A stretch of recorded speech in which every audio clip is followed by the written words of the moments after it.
بسم اللہ الرحمن الرحیم۔ سورہ کہف آیت نمبر 3 اور 4 تجوید پلس حفظ کورس۔ سب سے پہلے ہم تجوید دیکھیں گے، اس کے بعد حفظ کرنے کے لیے ایک ایک ورڈ کو میں 3 دفعہ دہراؤں گی اور آخر میں ہم ترجمہ اور چھوٹی سی ڈیٹیل بھی جانیں گے۔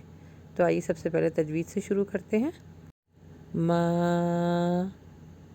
کا فی، یا مدہ لانگ کیجئے، سی نا، فی یا مدہ لانگ ہوگا، فی ہی، ہا بھاری پڑھنا ہے، ہی، آ با دا،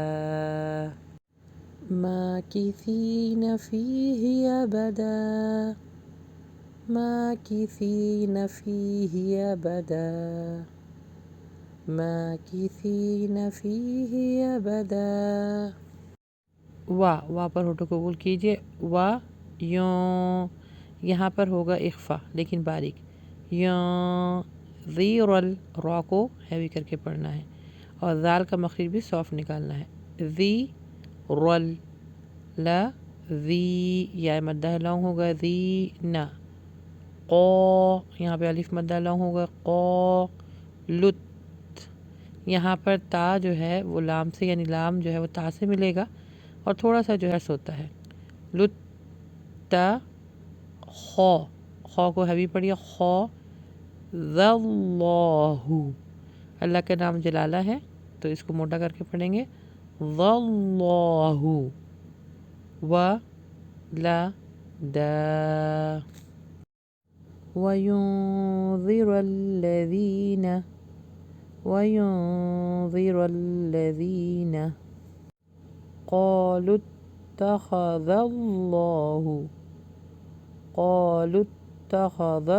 وَلَدًا، وَيُنذِرَ الَّذِينَ قَالُوا اتَّخَذَ اللَّهُ وَلَدًا، وَيُنذِرَ الَّذِينَ قَالُوا اتَّخَذَ اللَّهُ وَلَدًا۔ جی تو اب ان آیتوں کی ہم ترجمہ اور تفسیر دیکھ لیتے ہیں۔ اچھا، یہ والی جو آیت ہے، یہ پیچھے والی جو ہم نے آیت پڑھی تھی نا، جس میں گناہ اور ثواب کے بارے میں بتایا جا رہا تھا کہ جو گناہ کرتے ہیں وہ ساری عمر جو ہے رہیں گے عذاب میں، اور جو اچھے اعمال کریں گے، نیک عمل کرتے ہوئے اللہ کے پاس جائیں گے، وہ رہیں گے ہمیشہ کہاں؟ جنت میں۔ تو یہ اسی آیت کا جو ہے وہ تھوڑا سا حصہ اس طرف ہے۔ اس کا ترجمہ ہے جس میں ہمیشہ رہیں گے، کہاں؟ جنت میں۔ کب تک رہیں گے جنت میں؟ ابدا، ہمیشہ، نہ ختم ہونے والی زندگی، جہاں پہ موت نہیں آئے گی، جہاں پہ پیاس نہیں لگے گی، جہاں پہ حرص نہیں ہوگا۔ جنت کے لیے ابدیت ہے، یعنی کبھی خاتمہ نہیں، نہ ختم ہونے والی زندگی۔ کون لوگ رہیں گے وہاں پہ؟ اچھے عمل کرنے والے، جنہوں نے اپنے اللہ کو اس دنیا میں راضی کیا ہوگا، جس نے آخرت کو ترجیح دی ہوگی دنیا میں رہتے ہوئے۔ وہاں پر آپ کو ہر چیز کامل اور مکمل ملے گی، کسی چیز کا خاتمہ نہیں ہوگا، جو خواہش کریں گے وہ پوری ہوگی۔ لیکن کن بندوں کے لیے؟ جن کو اللہ تعالیٰ نے چنا ہے اس دنیا میں رہتے ہوئے، اس دنیا کے لیے۔ تو اپنے اعمال کو بہتر بنائیے تاکہ انشاءاللہ جنت ہمارا مقدر بن سکے۔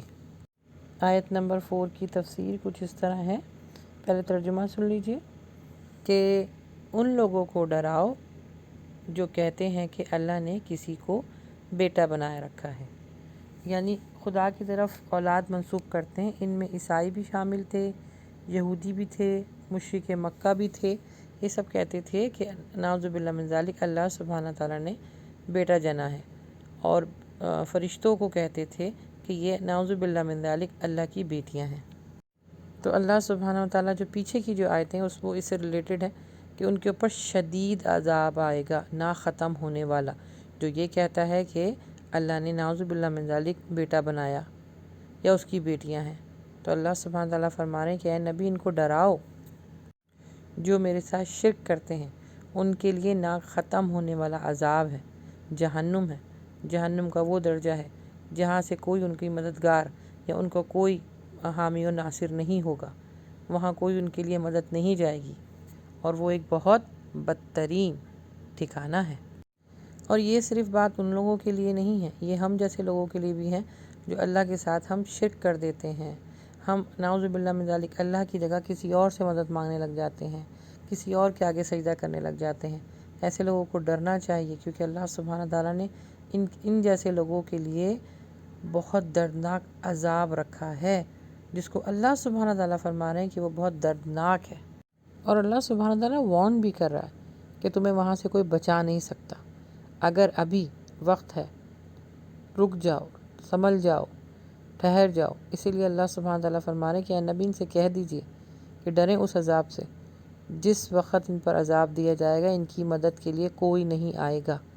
اللہ اکبر۔ اللہ سبحانہ تعالیٰ ہمیں بس جہنم کی آگ سے بچائے، آمین۔